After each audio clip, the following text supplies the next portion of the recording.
Yo, what's good? What's up? Welcome into the show. You're watching Philadelphia Eagles now. My name is Chase Sr., and as always, no matter where you are, how you're tuned in, thank you so much for making today's show a part of your day. A lot to get into here as we're always talking Eagles right here on the channel.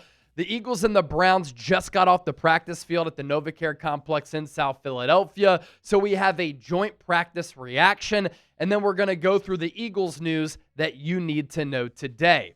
And today, probably the biggest day of Eagles training camp up until this point, and arguably the biggest day that the Eagles will have all throughout training camp, because Eagles starters going up against the Browns starters, ones against ones, and this might be the only opportunity that Philadelphia has prior to the regular season opener against the Dallas Cowboys on September 4th to go up against another team in what is very close to something like live game action. And so great opportunity for this Eagles offense and this Eagles defense today to just go up against another team in very much what is like a live game setting. Once again, no A.J. Brown at practice this morning. He is still dealing with that hamstring issue. He's been out for a long while now. He is starting to ramp up some of his recovery, but obviously with a soft tissue injury and given A.J.'s history with hamstring ailments, always smart to err on the side of caution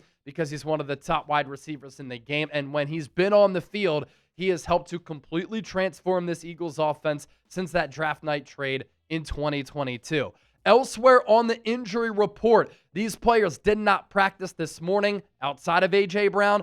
Elijah Cooks with that shoulder, Landon Dickerson with that knee injury, and Kenyon Green with that shoulder injury. Hopefully, A.J. can come back at some point soon. We'll see what goes down with Elijah Cooks. Up until that injury that he suffered against the Bengals in the preseason opener, he had been a great training camp story. Now, might be a practice squad candidate. Landon Dickerson will have that minor surgery on that meniscus that he suffered on Sunday night at the link in that open practice, and so he's going to be out for a few weeks. So too is Kenyon Green with that shoulder injury. I would imagine we don't see Green for the rest of the preseason, and given that he struggled with the Eagles to start camp, would not surprise me at all if he does not make this Eagles 53-man roster. These players limited. Zach Bond back on the practice field again. He had that back contusion that caused him to miss several practices. Gabe Hall missed one practice. He was back due to his shoulder injury. I think that the Eagles traded away Thomas Booker because they're believers in Gabe Hall, so I think that he can make this team. Miles Hinton, the rookie out of Michigan, 6th-round pick, ankle, he too limited. Montreal Johnson, hamstring, and Byron Young, groin. Those players also practicing today, but in a limited capacity.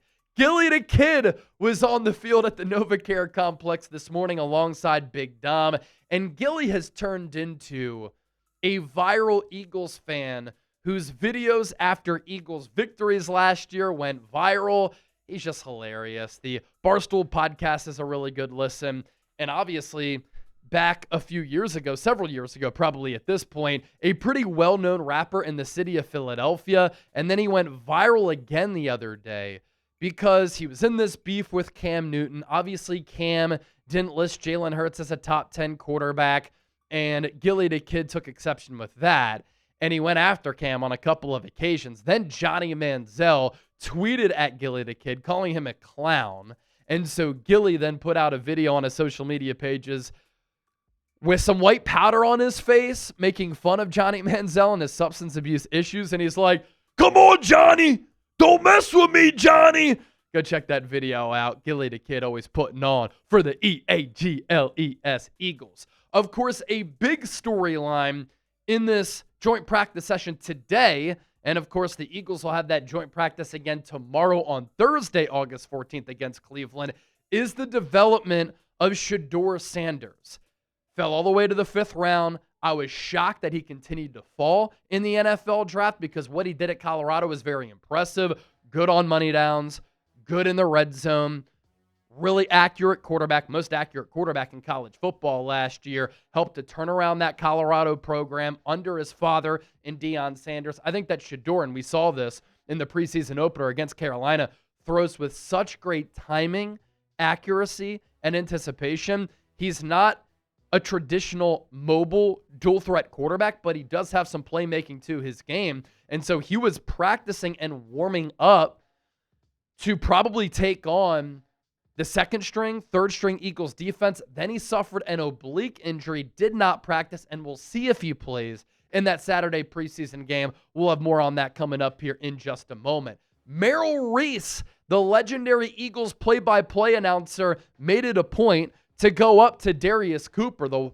UDFA wide receiver out of Tarleton State, who had a great spring, has transitioned into having a great summer, and then in that preseason opener against Cincinnati, he was one of the stars. I mean, he stole the show. He was fantastic, catching a few footballs from Tanner McKee, the 20-yard touchdown that he had with a really good release to beat man coverage, hand fighting downfield to open up that throwing window for McKee, who threw a rope and a dime ball to Cooper. Merrill Reese is a big Darius Cooper fan, and I think that Cooper has really come out of nowhere to be a hidden gem for this Eagles team, and he could realistically crack the 53-man roster, because if you let him go, I don't think he passes through waivers to get back on the practice squad. And so what the Eagles have done, he's got some run with the ones, and he's really turned up throughout training camp. Obviously broke out in that preseason game, but they're starting to have him be a part of their special teams unit to see if he can contribute there and be a two-way player.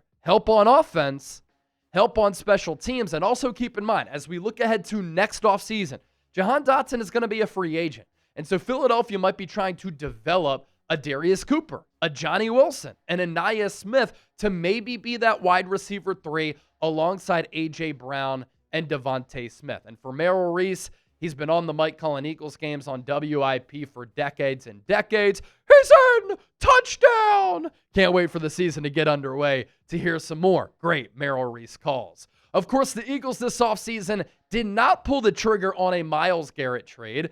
On the Monday of Super Bowl week, he caused a lot of headlines by demanding a trade from the Cleveland Browns. And so the Eagles were mentioned as a prime trade destination for Garrett because Howie Roseman is always aggressive. He values the edge rusher spot. He always goes star hunting. A few weeks later, Garrett ended up signing that huge contract extension with Cleveland, making him the highest paid non-quarterback in the history of football before he got overtaken by T.J. Watt. Garrett making $40 million per year. It was a long day for Jordan Mailata going up against Myles Garrett, who did have one sack of Jaylen Herds, but Mailata in a hot and muggy practice session did fare well against one of the top pass rushers in the game, arguably the top pass rusher in the game, and he gave this Eagles offensive line really good practice today. All right, let's get to some practice observations. Adoree Jackson did start off with the first-string defense at outside corner opposite of Quinyon Mitchell. I think that's of note because this was pretty much like a preseason game for Philadelphia. Sidney Brown at that safety position started next to Reed Blankenship. At linebacker, it was Zach Bond and Jeremiah Trotter Jr. getting the start at inside backer. Bond finally back, coming off that back contusion, and welcome back for the 2024 first-team All-Pro, who is a finalist for Defensive Player of the Year. He did break up a Kenny Pickett pass over the middle as Eagles legend Kenny Pickett, KP, the South Jersey guy, did make his return to Philadelphia as well, as he was the backup for the Eagles last year en route to winning the Super Bowl. Jaylen Herds did have a rough start against Cleveland. He was picked off to begin practice in one-on-ones. Then he was intercepted in 7-on-7s. Keep in mind, the Browns do have a really good defense, led by defensive coordinator Jim Schwartz, who was the DC for the Eagles back when they won Super Bowl 52 with Doug Peterson. And so this served as a good test for this Eagles offense as well. And Kevin Patullo, first-year offensive coordinator and first-time play caller. Avery Williams was first up at punt returner. That continues to be a sneaky good competition for this Eagles team because is Avery Williams going to be the punt returner? Is it going to be Nia Smith? That could come down to roster numbers and a roster crunch, but Williams does certainly have ability there, the free agent pickup from this offseason from the Atlanta Falcons. Now, some young players and some members of this Eagles rookie draft class did get in on some action with the first-string defense. Jahad Campbell sprinkled in at off-ball linebacker, and then Drew Makuba, the second-round pick, after Campbell was selected in the first round, got some run with the ones at that safety position. The Eagles are really still trying to figure out who will start on the other side of Quinyon Mitchell, who will start alongside Zach Bond, although I think Jeremiah Trotter Jr. has the inside track, and who will start at that safety position. With the few weeks left to go until the start of the regular season, those competitions continue to be hot. Tanner McKee, best backup quarterback in the NFL, in my opinion. I think that he could start for a variety of teams. He had a great downfield pass to Johnny Wilson. And Johnny Wilson, after having a slow start to camp, had a great preseason game against Cincinnati, finally using his 6'6" frame to go up and get it, climb the ladder, get physical, come down with those 50-50 balls. He caught 3 impressive passes from Tanner McKee. Today, another great downfield pass from McKee, and Johnny Wilson was also catching passes from Jaylen Herds.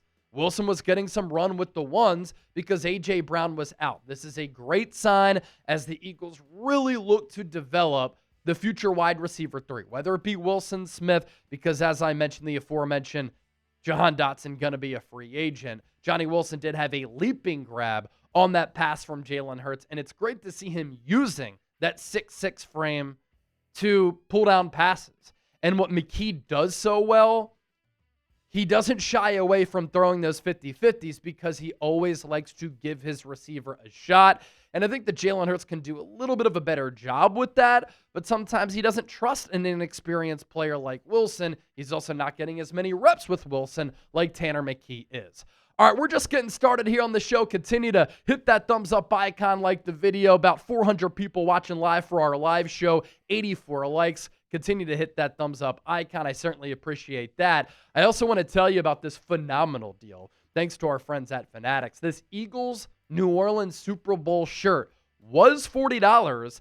It is now on sale, more than 50% off for just $18. Lombardi trophy on the front, with kind of a New Orleans-themed outline there that I think is so sick because obviously the Eagles won that game at the Superdome in New Orleans. Dump truck in Kansas City. The Super Bowl 59 logo also on the front of that shirt, like I have right here. I got this. Radio Row, Super Bowl, New Orleans.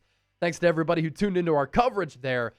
These shirts, again, were $40, now on sale for just $18. Head to chatsports.com/EaglesNola. That is chatsports.com/EaglesNola. Get your shirts today. Save money, look good, feel good, and rep the birds. That link is down below in the comment section and attached to the pinned comment of today's Philadelphia Eagles. Now, all right, more joint practice reactions and takeaways here. Kelee Ringo did mix in with the starting defense as well outside of Adoree Jackson. So too did the new trade piece, Jacorian Bennett, who the Eagles traded for last Monday night. He got mixed in with the starters. He had a pass breakup against Jerry Jeudy. Jerry Jeudy is one of the top wide receivers in the game, and he's a speedster. So too is Bennett, who can run 4.3. Then Bennett started to struggle. Keep in mind, I'm not hitting the panic button yet, but he's getting acclimated with this defense and learning it. And so he did struggle after that PBU. He gave up a touchdown, had a pass interference penalty called against him, and gave up a couple of other big plays. But clearly, outside corner is still a real competition, and it's a three-way competition between Ringo, Jackson, and Bennett. I mentioned earlier, it was a big test today for the Eagles offensive line and Jordan Mailata, who last year was one of the highest graded offensive tackles in football. I thought he should have been a first-team All-Pro over Tristan Wirfs because I thought he was better. He did give up a sack going up against Myles Garrett, but Myles Garrett is always going to get his. After a slow start, Hurts did start to pick it up in today's practice. He had touchdown throws to A.J. Dillon. It's good to see Dillon catching balls out of the backfield and displaying that type of versatile skill set. Then Hurts was able to hit Devontae Smith. Those touchdown throws did come against the Browns starters. Hurts was a little bit up and down. Started slow, picked it up, but his accuracy was a little bit off. His decision-making wasn't great, and I thought that after not making good decisions with the ball in 2023, he did a much better job of that in 2024, keeping it out of harm's way. And that led to this Eagles offense being so efficient but today he threw a couple of passes that should have been picked off. So still a growing process for Herds in trying to master this offense. There was also a training camp fight in a special teams rep. It turned heated. And I'm not sure who started that fight, but I can imagine it was probably Sidney Brown, who's always mixing it up. And after Jaylen Herds did heat up, he was picked off again. And so that is the lack of good decision-making today for Herds. He can reverse course tomorrow on the back end of that second joint practice, and hopefully he plays a little bit better than he did. Because again, I doubt that he's going to play in the preseason, and so this might be the only time that he gets going up against another team. Also of note, Azeez Ojulari had a good day. Some pressures, some sacks. He's trying to lock down that third pass rusher job behind Nolan Smith and Jalen Hunt. It's been Ojulari and Josh Uche really competing against one another. And then going back to Shedeur Sanders, here is the update from Adam Schefter that Browns quarterback Shedeur Sanders suffered an oblique injury while throwing during the early portion of practice today, and he was held out for the rest of the session. And now it is unknown if he is going to play against Philadelphia in this preseason Week 2 game on Saturday. That would be a bummer because, look, he might already be the most popular player on that Browns team. And if he's not number one, second most popular player behind Myles Garrett, but if the common man were to see Garrett and Shedeur Sanders on the street, he would probably be able to pick up that is Shedeur Sanders. Might not know who Myles Garrett is. Plus, he's a defensive end and not really that marketable. And so I'm looking forward to the Shedeur hype coming to the link on Saturday. It would draw a lot of eyeballs. Frankly, it would be fun to watch because I thought Shedeur played very, very well in his professional debut. The 2 touchdown throws that he made were pinpoint precision throws. The first one, he threw a very accurate ball, put it in a spot where his receiver could go and get it. And then the second one, he was staring down the gun barrel with the defender in his face. Then he slid to his right, got a really good block from his running back, and threw another very pristine ball. And I think that Shedeur does have a future playing in the NFL. There were a lot of Browns reporters today saying he's not participating in 7-on-7s, no reps in 11-on-11s. What is going on? What is Kevin Stefanski thinking? Well, it turns out he did suffer that oblique injury in the early portion of practice. So that right there is our training camp reaction video from the joint practice today between Cleveland and Philadelphia in South Philly. Don't forget to give me a follow on X and Instagram at Chase_Senior. I'm always talking Eagles here on YouTube. I'm always talking Eagles over there as well.